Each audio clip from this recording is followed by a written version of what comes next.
Hey, Hello from New York.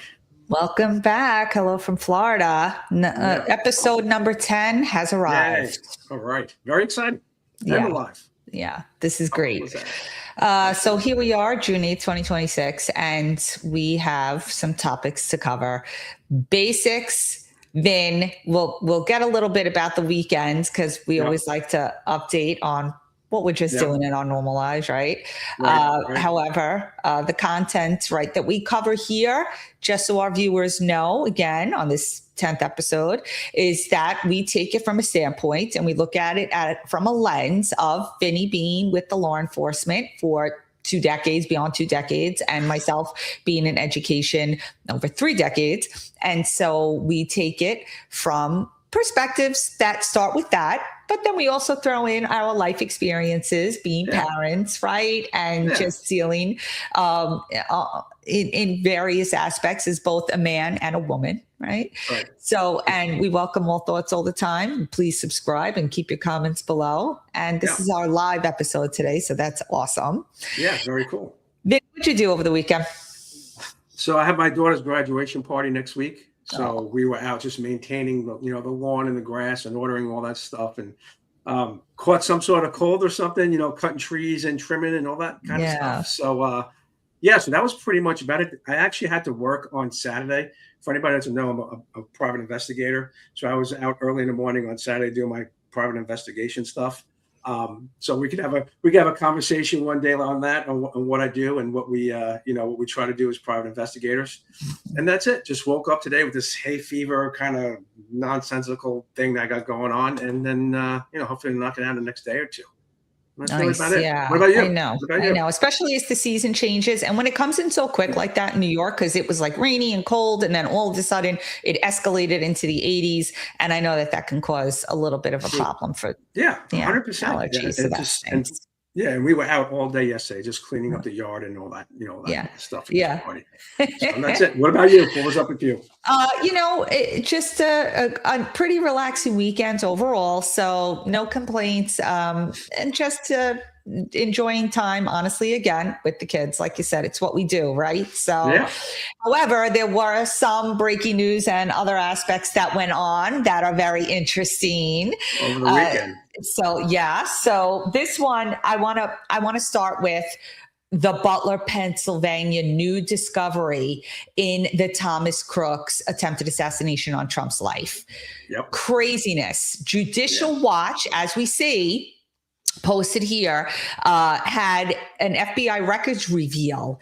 They had placed a FOIA request that was basically ignored, and then they had to take it to court in order to get these documents. That already sends a red flag, because if you're withholding, you have a reason to withhold. You have Right. concern that something's going to be released that may not look bright or look kindly on behavior within the FBI. So Right. comes out, you get these redacted files. Thomas Crooks, young man that was on the rooftop that resulted, in the attempted assassination of Trump, resulted in the death of a fireman in the seats behind. Let's keep that in mind. And then afterwards, we know, again, oddly enough, like recent murders and assassination attempts, the crime scene is cleaned up rather quickly. Right. And we have, FBI giving us one report, and now Judicial Watch releasing another viewpoint. Yeah. Vinny, this is your wheelhouse. Speak to It this. is. So my first question is, why is everything so redacted? This person is dead, right? So that's kind of bothers me. But if you read it, and it's kind of hard to read because everything is so redacted, so you got to read a sentence like 3 times to kind of figure it out, like who they're actually talking about. But let's just go over it. Ready? Two emails were exchanged, or they weren't exchanged. Two emails were given to a sheriff, female sheriff, I believe, from Crooks right before this took place. You had a gray remote device that was taken from him as soon as he was killed. Okay. There were medical supplies up to, up on the roof that didn't belong to the ME. Clearly, the person was dead. All right. Um, she was informed when she was up there that a dog hit on the building and she needed to evacuate. So the only dog that would hit on a building would be an explosives dog. So as soon as she got up there, she took a look and they were like, "Oh my God, there may be explosive here. Our dog is hit and we have to leave." All right. Mm-hmm. Kind of like it's kind of odd to me. You had the police being told by just the people around, the spectators, that there's someone on the roof. They don't know how to respond, okay, which is quite alarming because it's still, look at it at a police local standpoint. You don't have to be a trained Secret Service agent. If you have an area where someone's not supposed to be, it's very easy there's no discretion, get him off the roof.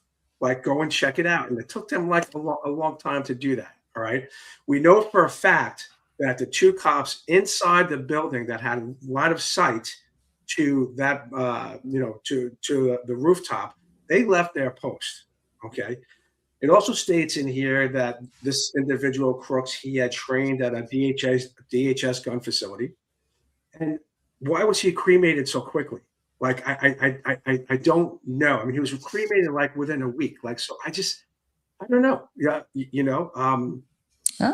So you have a lot of questions. Listen, I do have a lot of questions on this one. I'm not saying that, it was an inside job, but, anybody with a little bit of law enforcement experience can question a lot of things that took place. Now, we already discussed the issues that the Secret Service was having that day, understaffed, the drone wasn't working, that they were basically had Homeland Security investigators there, not actual Secret Service guys, because they're so strapped. We knew there was accountability. I don't know. There's a lot of stuff going on. I mean, why just now is this all coming out? I can't figure this out. This should have been. And then I wonder, like, okay, Dan Bongino left. This one's leaving, that one's leaving, and I know they all have personal issues. I get it, but I don't know if this was me. If I was in one of these positions, like, I don't know. We all have a boss, right? We all get told what to do. So I don't know. The whole thing stinks. There needs to be more. There needs to be more transparency in this. This was the president of the United States.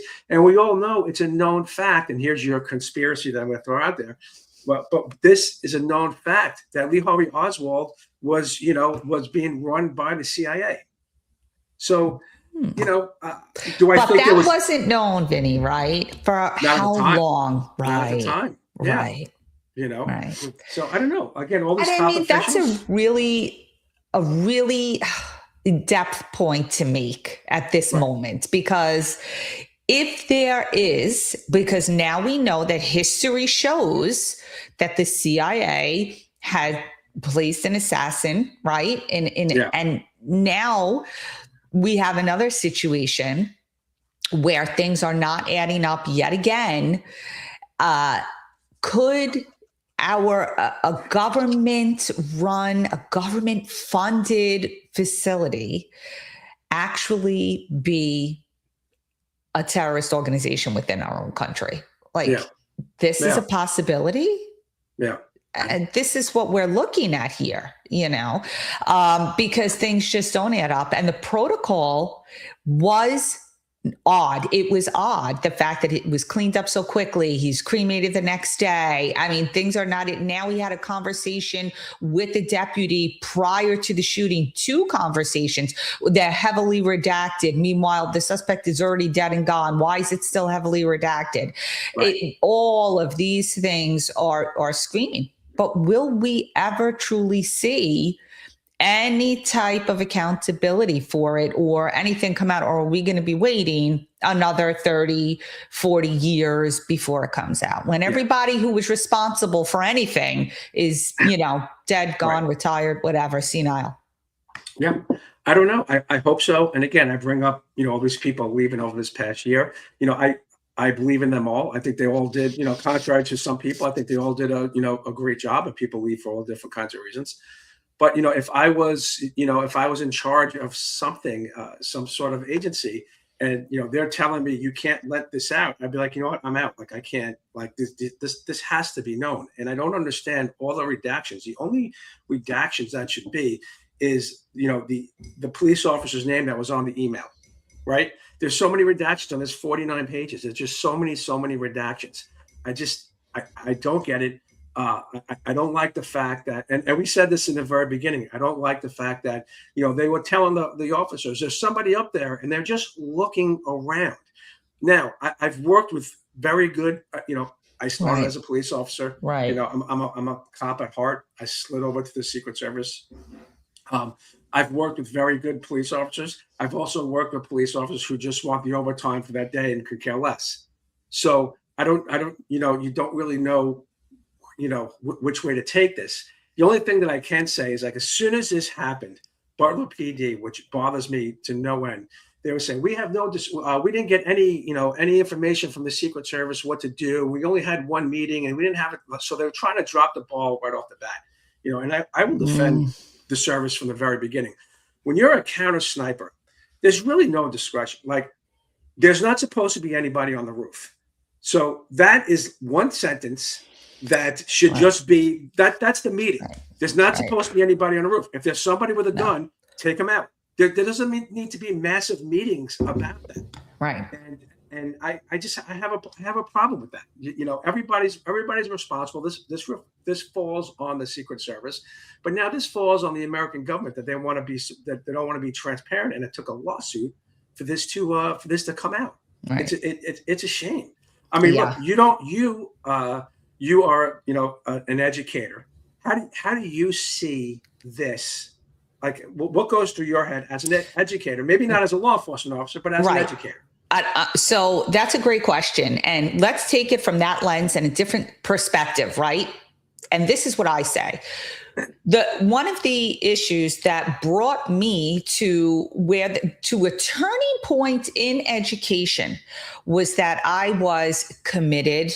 I believed in the union. I followed the rules, and I followed the studies and what was going to improve the classroom. And when I had a very unexpected turning point, it was a compilation of a few moments that I realized, wait a minute, I'm pretty low on the totem pole of who's making decisions here. I'm a person who's implementing based on trust. And now what I began to learn was that those handing down the protocol for implementation didn't always have the best interests at heart. They had their own special interests at heart. Right. And that is when a turning point came. And it's devastating. Now, if you take that lens and you apply it to the other systems, such as the CIA or the FBI, and you say, yeah, there's guys on the ground who believe they're doing the good work. And they're told that they have to follow through with this and clean this up and get this done without asking the questions. And when you stand up by yourself and ask those questions, you can be easily silenced. Right. It's when you have to imagine that a group of FBI people or a group of CIA people would have to come forward and say, there's a lot wrong here. Like we talked about last week with the UFOs, all of the sudden now, the president takes the lead in a disclosure case, where he's pushing a disclosure effort. And now we have people coming forward talking about things that they saw, right, regarding UFOs. Now, same thing. We're looking at that through this lens, Judicial Watch being that motivator to bring out more details. And we're seeing now that things are being hidden. Was the deputy wrong for not divulging sooner? I don't know. Maybe she was told not to divulge, and that's her job. Is she going to lose her pay for supporting her family? She's one person. Right.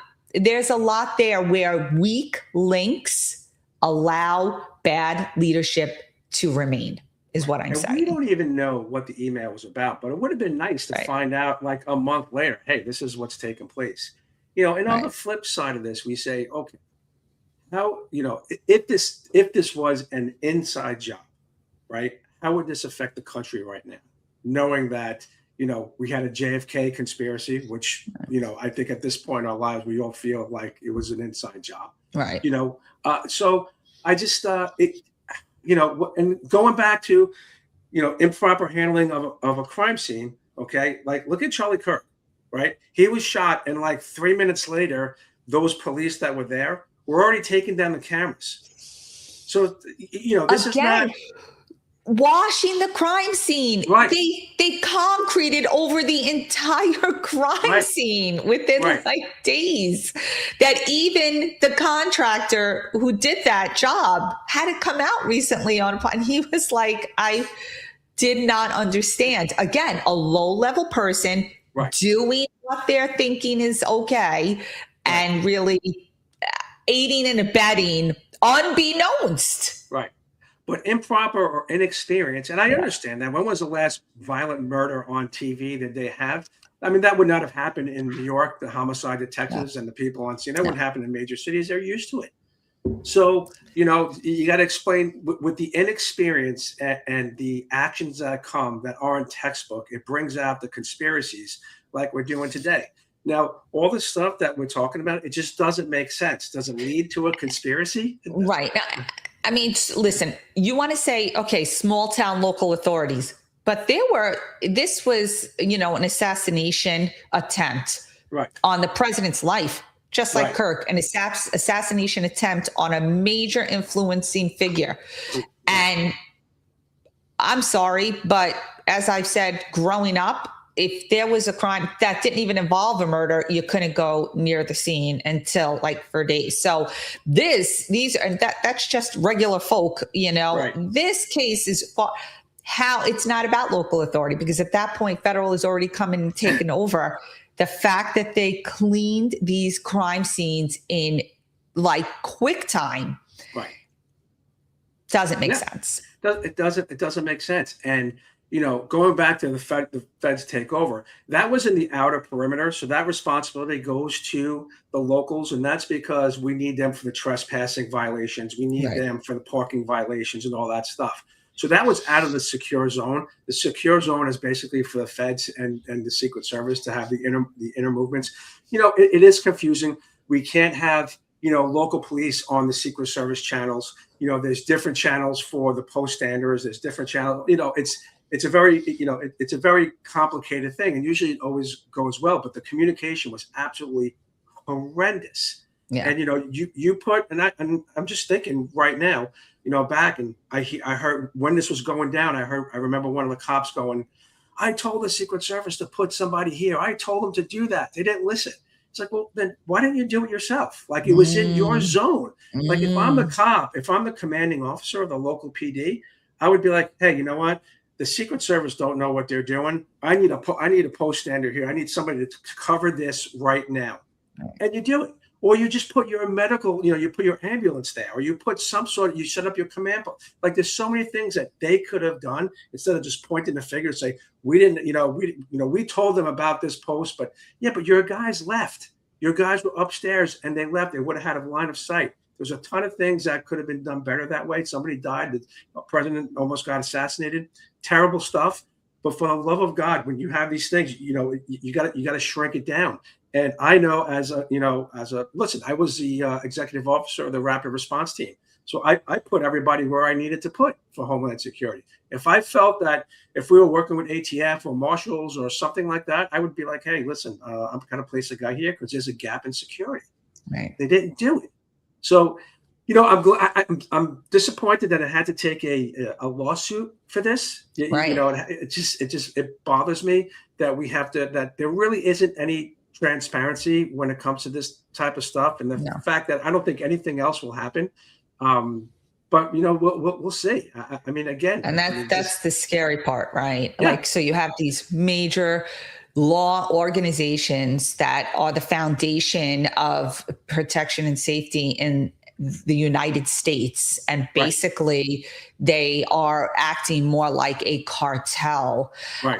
And that is just frightening. So the fact that we may not see any recourse that will hold people accountable, and more answers to the public, is insane. It's insane. But getting this viewpoint is so important. And I hope our viewers appreciate it. And, just that's what we need to do. Talk, share, and question. So that's it. Just bring out your ideas. That's all. Just bring out your ideas. And then we can all just talk about it. That's it. All right. What do we got next? We got a Supreme Court verdict. Okay. Right? All right. So, I am really happy, applaud this verdict as a parent.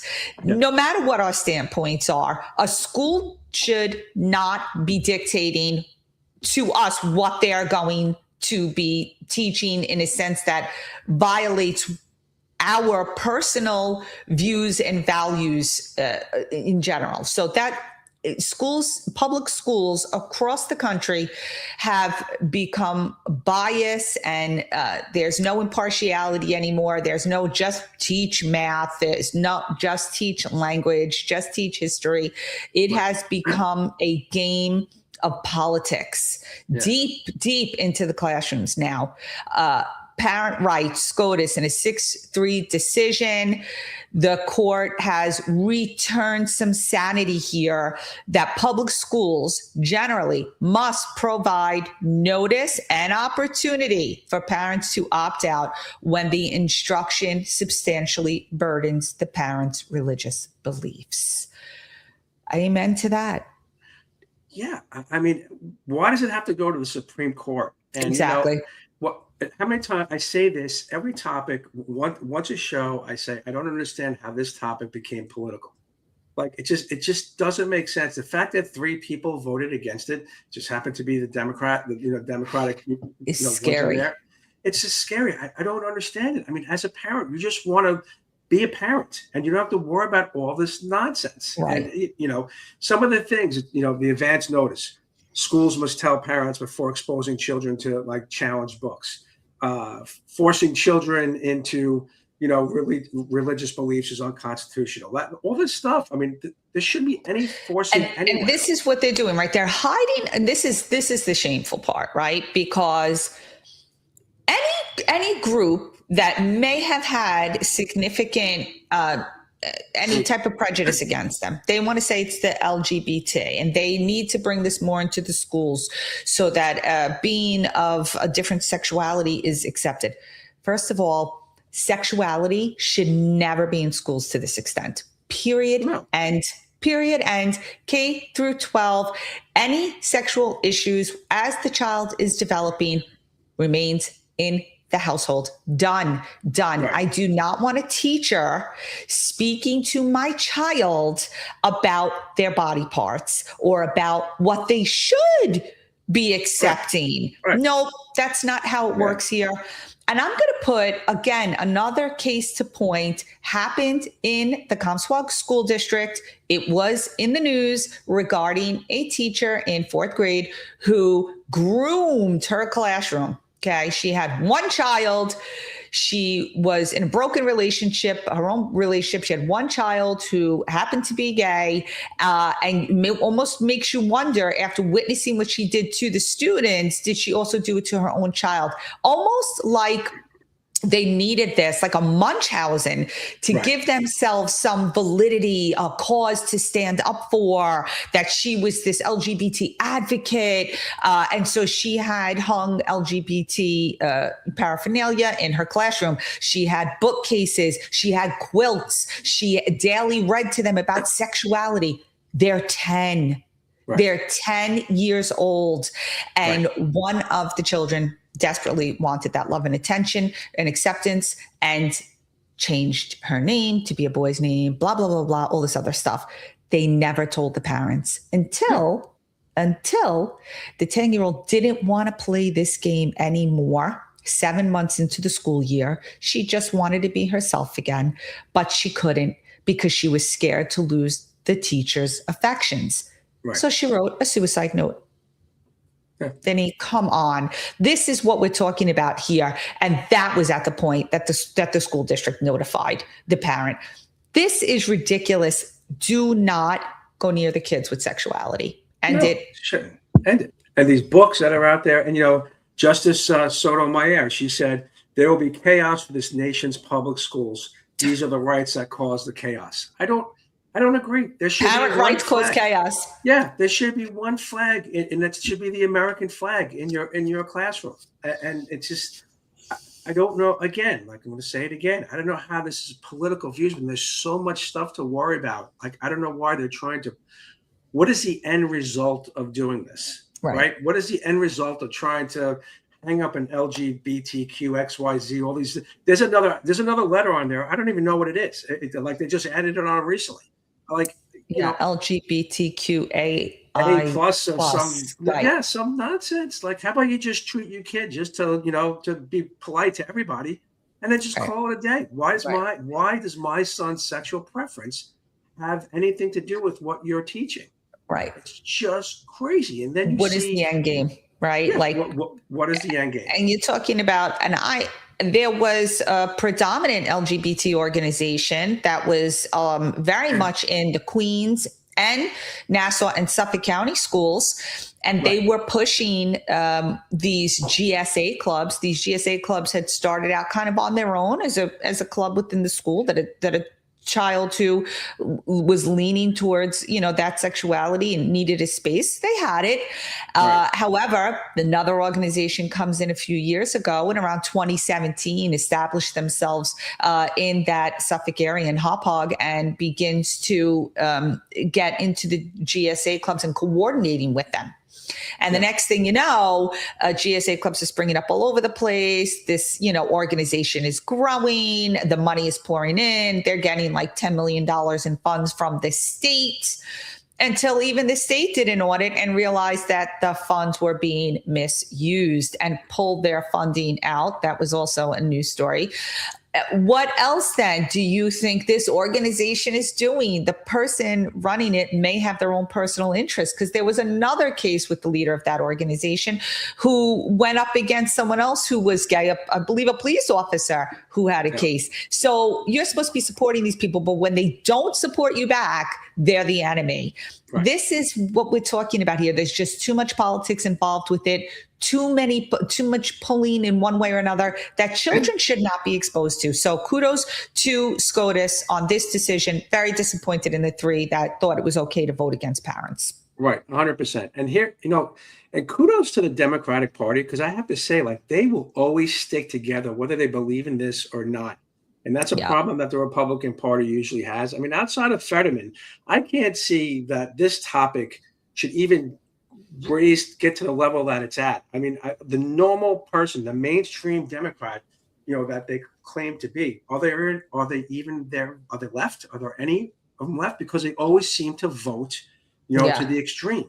And it's just odd how extreme they've gotten. They used to be the working class party. Poof, downhill. I don't know. Socialism, communism. I mean, look what we're dealing with in New York City. It's like unbelievable, so I don't know what happened with that. And it's sad, It would be great to have a couple of different parties.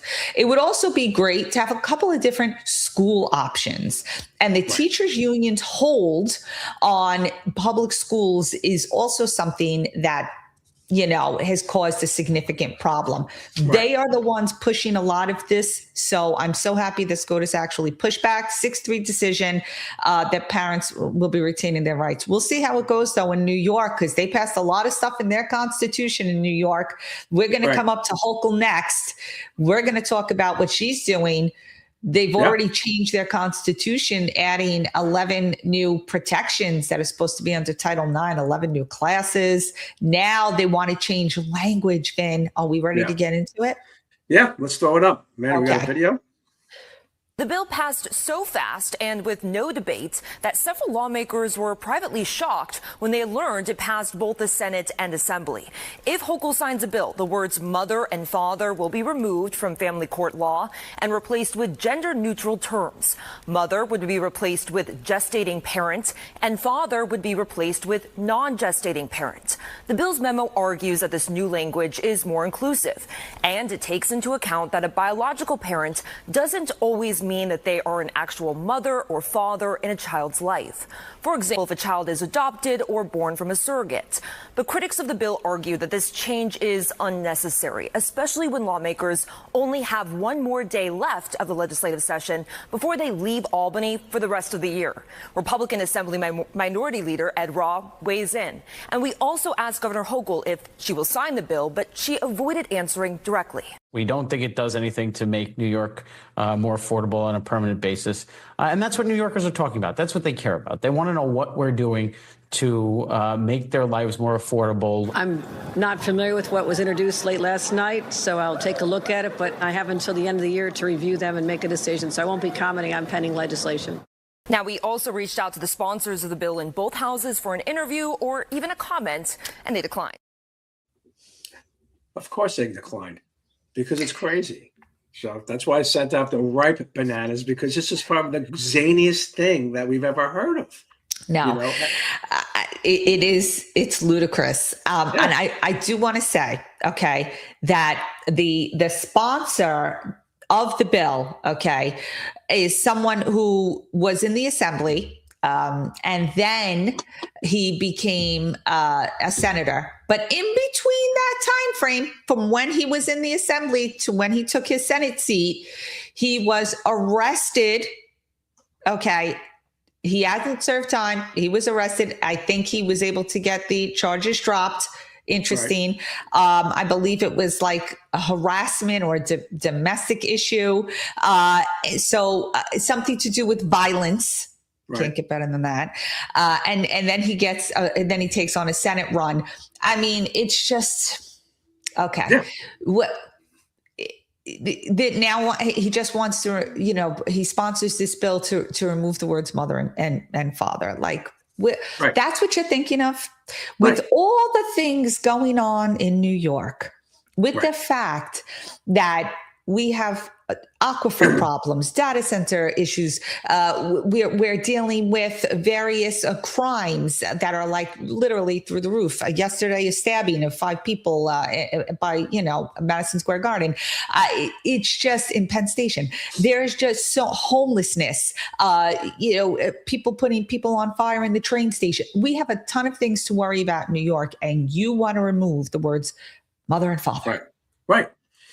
It's how do you even, when you sit back as a parent, you go like, are you kidding me? Like, you can't even send your kid on a train, even a teenager. Like my daughter will go into the, she's 21 years old. My heart's in my mouth when she goes with a bunch of kids. And I'm just like, oh my God, just be careful. Put your tracker on, put this, do that, And again, you sound like Liam Neeson from Taken, but these people are just bananas out there. Right. And the fact that, look, when I look at, are you a Republican? Are you a Democrat? I could care less. Like, if a small government works, then the small government works. I don't need a big government. You should be able to take every problem, every issue, and just break it down and just go one-on-one with that. People talk about the socialism and how great, all that nonsense. We have Social Security and Medicare, both are broken, and that's the forms of socialism. So, exactly.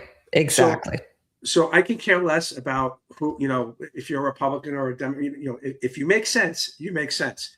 This doesn't make sense. And now you have the Wisconsin governor, Tony Evers.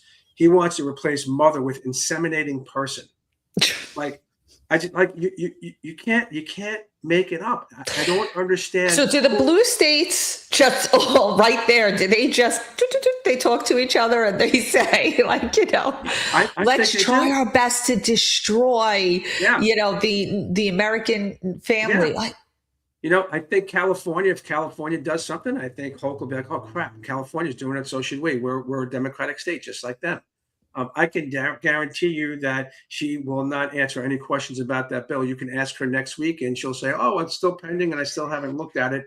So she, especially before an election coming up, and Bruce Blakeman, who's the Republican nominee, he's losing his mind. He's like, this is ludicrous, right? And I don't think you have to be a Republican or a MAGA or whatever to say that doesn't make sense with all the stuff we got going on, especially in New York.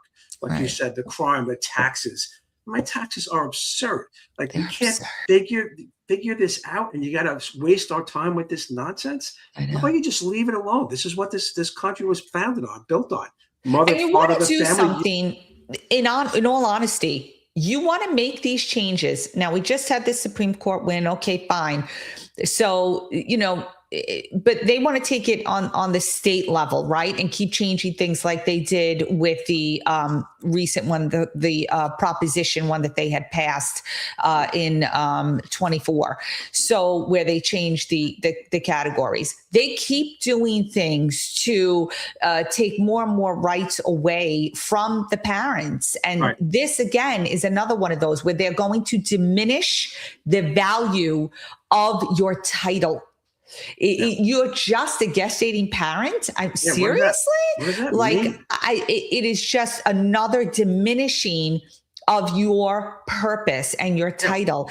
And it's very Orwellian, is it not, Vin? Is this not 1984 where you shouldn't have any particular value? You are not worth anything. Any type of knowledge you have is basically, not good for the rest of us. We're going to manipulate wording to control social engineering and social behaviors. And yet we don't know where their social experiment is going.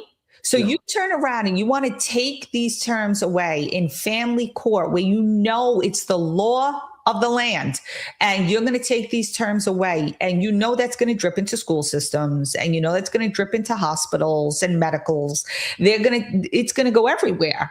And then what happens if 20 years down the road, it caused so much mental distress that now we have another mental issue going on? Right. Because kids are growing up not respecting their parents. I mean, it just reminds me of China. Because they're not called parents anymore. Right. That's the problem. Right. You are breaking down the definition of the family unit.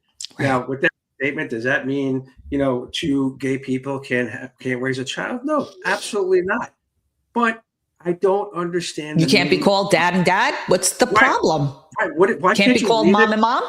Right. That covers everything. Why do you have to go down another road to, I don't even know who that even benefits. Like if you are, if you're a gay person and, you have a family, then you're still a mother or a father or a parent. Right. You're getting rid of all three of those things. Right. And we already have these terms. Biological mother, if there's an adoption, the adopted mother, there's the term right there. Or if you were a surrogate, there's the surrogate mom. That's it. But women are the ones having the babies. Stop changing the terms. And the father is the father, period, end. Right. I love when you watch sperm donor, whatever. Yeah. These congressional hearings when they, all these, Republican congressmen, I'll just say, a senator will say, they'll ask a doctor, they'll go, can a man get pregnant? And yes or no. And you watch them because they pop up on your feed all the time with all this nonsense going on. And they're like, well, no, that's not what I'm asking. It's not a well, Can a man get pregnant? Yes or no? And they beat around the bush and they don't answer it. No. And, the person asking the questions goes, I'll take that as a no. Let's move on. And they don't answer the question. And that's a direct question, a direct answer, yes or no. Right. So, right. And that's so scary that they're gaslighting, that they're manipulating, that they're changing terms. I mean, philosophically, going back to the greatest philosophers, you will know right away that is deceitful. That is deceitful. Okay. Yeah. Because you want to change something to give it a belief that does not align with facts. Right. And that is really, really a poor sign of your moral compass. Okay. 100%. It's like they say, oh, a baby's not a baby in the womb. Oh, but a man who dresses as a woman is a woman. Yeah. Okay. Right. Only when it works for them. And that doesn't align with facts. And how many people did this really affect in the state of New York? 0.00001%. Right. So I'm not a Star Trek guy, but Spock is the needs of the many outweigh the needs of the few. And that's the way you got to kind of govern. Yeah. If that bothers you, all right, whatever. Sorry. I have 9 million people that, say differently. So I don't understand why. Do that Spock thing again. That's pretty cool, right? Yeah. You know what? It's just I use that all the time. I use that reference all the time. It's like, do they really need this? Is it just a few people that this is affecting, or is the majority of the people just going to lose their mind? No, and I'm very interested in why, again, keep an eye on the people who sponsor these bills. And I'm sure many people didn't know that Mr. Sepulveda had a criminal record behind him, or, some criminal charges against him. Right. The same man who wants to pass this. Does he even have children? I mean, there's a lot of things to consider here. Right. And we need to look at the behind these people passing these things. Yeah. Is he getting paid by a nonprofit, an underground nonprofit? Right. Again, it's Right. a lot to consider. Right. And the fact that George Soros, the fact that George Soros has not been picked up on any of these things, it's for the love of God. I mean, he's involved in a lot of these This things. is a man, and we don't want to digress, but again, his name constantly comes up when we talk about the chaos in America, because, and I want our viewers to understand, we'll do the research, but double check our research. That's what we ask of everyone, to never just say okay, but question. And the thing we know about Soros is that he made his first millions off of the chaos on the British pound. He banks against countries. That's how he makes his money. Right. That's a terrible thing. And so he's in the crevices of a lot of the things that we're seeing that are not okay. New York has got a lot of problems. They have their No Kings protests in a state where the governor has no term limits. Just think about what you're here saying and protesting. Why don't you get term limits on a governor before you talk about No Kings? Just to stop. Just stop. Right. I get it. What was rush hour? Before we move on, rush hour. Chris Tucker. He says, follow the white witch man. Well, you got to follow the white witch man. Well, it's that. There you go. Or in this case, what is it, Mom Donnie now? He's got to follow him. He's rich too, and he hides that as well, right? Uganda and his compound, getting married. It's all over the place. It's all over the place. Insane. It's insane. All right, let's move on. What do we got next?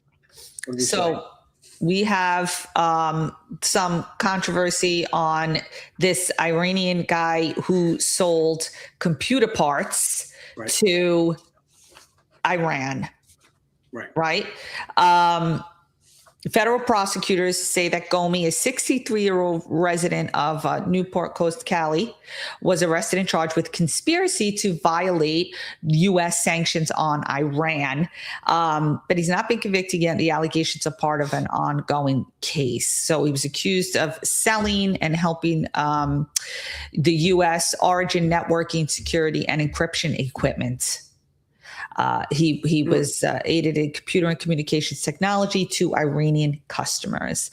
So again, I know. Do we have a video on this?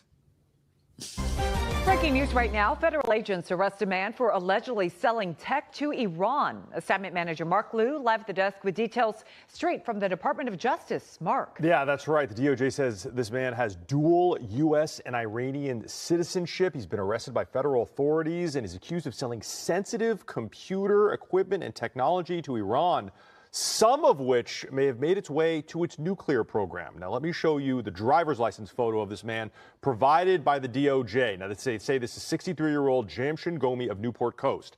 The DOJ says Gomi was arrested today on charges he violated U.S. sanctions placed on Iran by acquiring some very high-tech U.S.-made electronics hardware that's used for networking, security, and encryption. And then Gomi allegedly sold it to Iranian officials. Some of that equipment went to their military and nuclear program. Now, SkyCow flew down to Gomi's multi-million-dollar home in Newport Coast. You can see federal agents outside this home on a street called Highwater. They were seen collecting evidence inside this mansion. The DOJ says in a news release to the desk that Gomi is charged with running a scheme for more than a decade to bypass the U.S. Treasury's Office of Foreign Assets Control and the International Emergency Economic Powers Act by buying and then smuggling over 250 tons of networking equipment into Iran via Dubai. Now, Gomi allegedly directed his co-conspirators to keep his name off the shipping documents and omit invoices of the transactions. That equipment later allegedly made its way into the hands of Iran's Ministry of Defense and their Atomic Energy Organization. Now, in return, Gomi allegedly pocketed more than $15 million in proceeds from these sales. which may have partially paid for the purchase of this enormous mansion that you see here. Coming back out here to me, Gomi is slated to appear in Santa Ana federal court this afternoon. If convicted on all charges, he could face 20 years in federal prison. We have a reporter, Michelle Geely from Orange County, down there working on this story too. She'll have more this afternoon. That's it here from the desk. Rachel, I'll send it back to you. All right, Mark, thank you.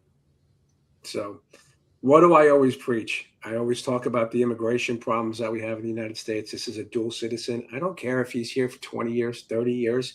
You know, there are some people who come here to cause crime and violent crimes. There are other people who come here, you know, for things like this, as spies, as to make a lot of money on the side. You got to remember something. You know, if you have someone that has who gets caught with a couple of kilos of cocaine, they're going to go away to jail for, 5 or 6 years. By the time you figure out, how this guy has made his money, sending it overseas, and people they're not really like paying attention to it because it's a legitimate business. This guy's made tens of millions of dollars. And then you turn around and you got to worry about what he sent over there. So like, I'm always, when people say our immigration system is broken, well, first of all, we don't follow our rules, number one. And quite honestly, I would make them tougher. Like, I don't understand why we just can't take good people here. And you know what? Maybe you should just be a little more stringent when they come into the country and say, oh, here's your green card, here's your citizenship in a year, however long it takes. Maybe you should just really monitor these people for a period of time. I mean, this guy was, never mind the amount of money he made, okay? But what did he send over to our adversaries? Like, I don't understand why this is a shock. Number one, this is breaking news. This stuff is happening all the time. Like when you see a Chinese drug dealer, right? You really don't see that on TV. They come here because they're into technology and they're doing their thing, and and some come over to get jobs and blah blah blah, and that's all good. But if you wanted to come into this country and cause some damage and become a spy, you're coming over, you're getting into the technology field, and then you're sending it over back, to where it needs to go. That's the frontier. Stuff. Yeah, that's the frontier of where war is going. And it's a lot of underground, so to speak, war, because we don't see it like we used to. War isn't taking place the way it once was. We may think it is with stuff going on in Iran, and we hear, oh, they got bombed or this one got bombed, so we're feeling like it is, but there's a lot that we're not seeing that is all virtual, right? That's all of the technology part of it, and that part is elusive for regular citizens to understand. What I don't understand is as well, like you said, with the amount of money that this man had and was moving, if you or I go to make a deposit of more than $10,000, they want to ask us a bunch of questions. If we remove money from our own bank accounts, they will ask us a bunch of questions. Right. But this man was capable of moving these funds pretty much undetected for quite some time. This had been going on for a while. And that is another thing. I feel like there is somehow they also know how to work around our own rules. It's fascinating. They're smart. And that brings to the point that we had at the start of the show. Look at this coming full circle. Are there people in the government organizations who make sure that these things do not get detected? Right. Because you know that this country is built on greed. The whole world is built on greed. So if someone says to you, hey, I'll give you X amount of dollars if you just let this slide off to the side, or hey, I'm doing this. I'm talking to my cousin who's a high level in the government on a Sunday afternoon. I'm doing this, or I know somebody who's doing this. How would he not get detected? Or how, like, you know what I mean? It's just, or now, quite honestly, you could AI and Google how to commit these crimes, and it'll tell you right off the bat to say, hey, listen, do this, this, this, and this, and you're fine. Maybe he started off legitimately and he made his money, and then somebody overseas was like, hey, we need you to do this. Right. We need you to be an asset for us. Right. And that may it's happening, and it's happening a lot. Like, this is just kind of one isolated case, and it comes to point because we have the war going on with Iran right now. So it's hitting up there high. However, we know that a lot of this has been spoken about in regards to China and their infiltration of our government, our farmlands, our technology. I mean, it just goes on and on and on. And so that's the really, scary part, is how many foreign entities are infiltrating our government and our country's safety, and how much of it is not getting detected. Right. And the problem is that you're so worried about their personal rights that things get overlooked. Right. And that comes down to. Right. Look, we got 10 minutes left. We got a couple of things to talk about. What do you want to do next? We do. So we have Karen Reed. You brought this case right to the forefront in our discussions, and it is very interesting. I know that there was a made-for-TV show, a documentary that was kind of following the case as well. Apparently, this was a Massachusetts woman. She was accused in the 2022 death of her boyfriend, a Boston police officer, John O'Keefe. So the prosecutors alleged that she struck him with her SUV after a night of drinking and then left him outside in a snowstorm. And the defense argues she was framed and that O'Keefe was assaulted inside the home and then later placed outside.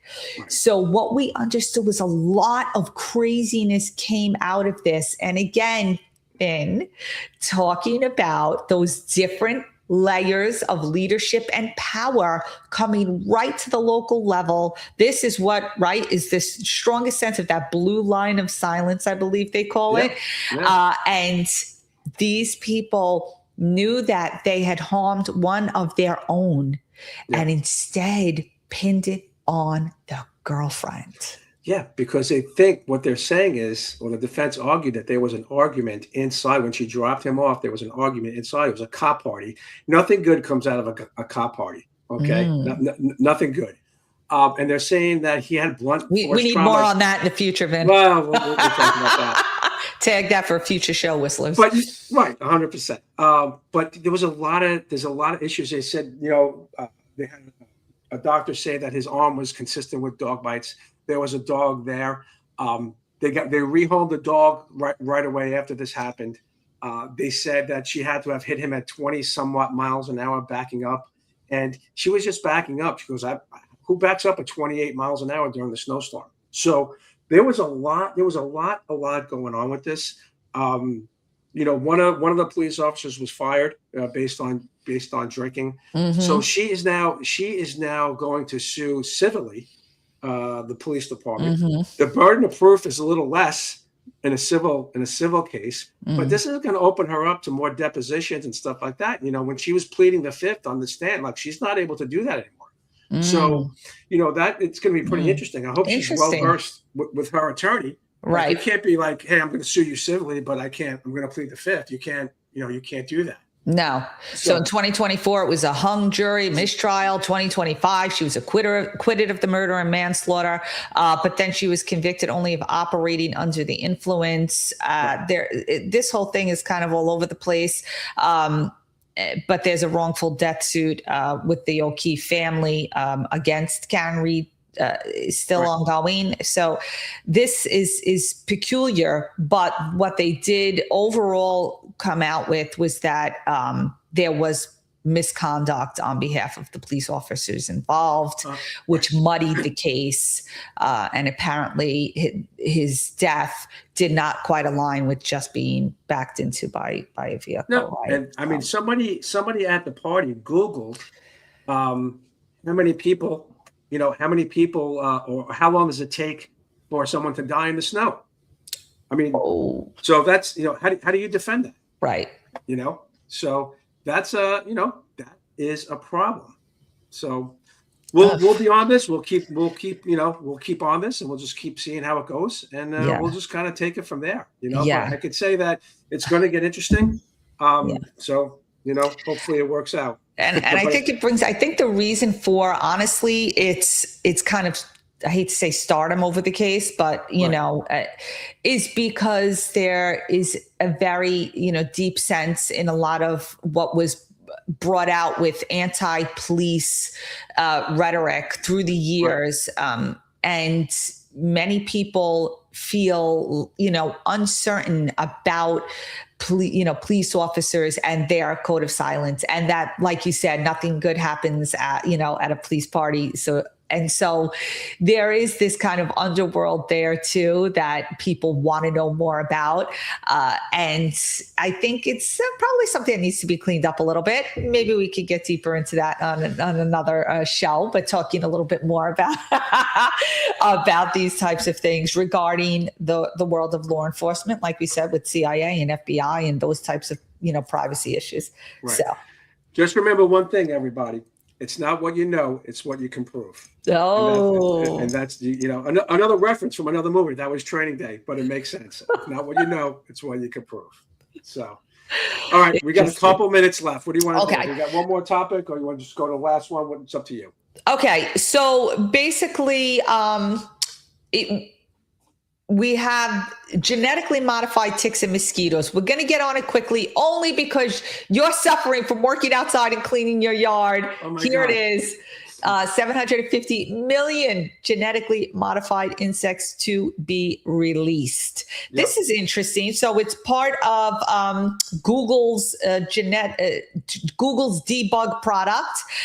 Their parent company Alphabet is seeking EPA approval here in America to release up to 32 million mosquitoes in California and Florida as part of its debugging disease-carrying mosquitoes. They need permits. 96 million sterilized male mosquitoes across New Jersey, also with Cali and Florida between 2026 and 2028. So it could be happening very soon. The EPA already granted them a permit in Hawaii for April that just passed. The male mosquitoes are infected with a naturally occurring bacteria called Wolbachia, making them sterile. And when they mate with wild female, the eggs won't hatch, reducing the population over time. The males don't bite, so no disease from the transmission risk they're claiming. I'm very concerned about messing with nature. I understand why they're doing this. The problem with why you're doing it is that it opens yourself up for somebody doing something wrong. And that's the problem where you say, nature and blah, blah, blah. They're releasing them so they combat diseases. But now what if someone can turn around and say, let me release these so we can promote diseases, we can get people sick, and we can get allergies and all that kind of stuff. So, and there it is. Right. Yeah. Exactly. It works, like they say, the road to hell is paved with good intentions. Right. So that's the scary part on it. And I know Bill Gates doing something with ticks as well. So I would like to, make sure that we talk about that. He's also paid a lot of money. He's always seems to have his hand somewhere. There we go. Bill Gates says AI will replace. Oh, well, that too. He's going to replace doctors and teachers in the next few years. He's working with that to also modify ticks. I mean, this man just has his hands in everything. And we're going to bring that to the Whistlers in the upcoming episode. We wanted to give you a teaser there about Bill Gates, AI, data servers, and people's uprising about that across the country. So tune in on the next episode for that for sure. And we're going to talk for 2 hot seconds about the New York Knicks. Yeah, go Knicks, go Knicks. Oh, my goodness. This is incredible. Again, this is incredible. Tonight they're up 2-0. But you weren't happy about some music. What happened with that music? No, let's put it on. Let's put it on, and we'll discuss it. Line up for the visiting Eastern Conference champions, the New York Knicks. 6'5" guard from Villanova, number 3, Josh Hart. 6'2" guard from Villanova, number 11, Jalen Brunson. 6'6" forward from Villanova, number 25, Mikal Bridges. 6'7" forward from Indiana, number 8, OG Anunoby.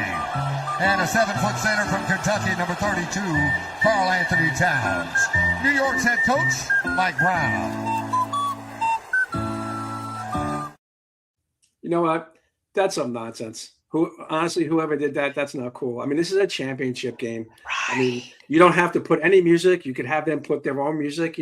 Fighters go back and forth with their own music as they're walking out. But, Carmen is a bitch because they're up 2-0 and they won by 1 point the last game. So good for them. They're coming back tonight with a 2-0 lead. I hope they sweep them just for that alone. Absolutely. Absolutely. Trying to put the clown show on the Knicks, and they got clowns. I love it. 100%. I love it. Okay. Wishing them luck tonight. Yeah. As we break out, we want to remind you to please like and subscribe and catch us. We have episodes that we did. This is episode number 10. But as we move forward, find us on Facebook. Find us on Instagram. Find us on X, I believe, as well. Rumble, definitely Rumble. We're building, so We're build getting with us. Okay, We're getting Whistlers, we're happy to have you every week. Yes, maybe next week I won't be drinking tea. All right, everybody, better, have a great everyone. week. We'll take care.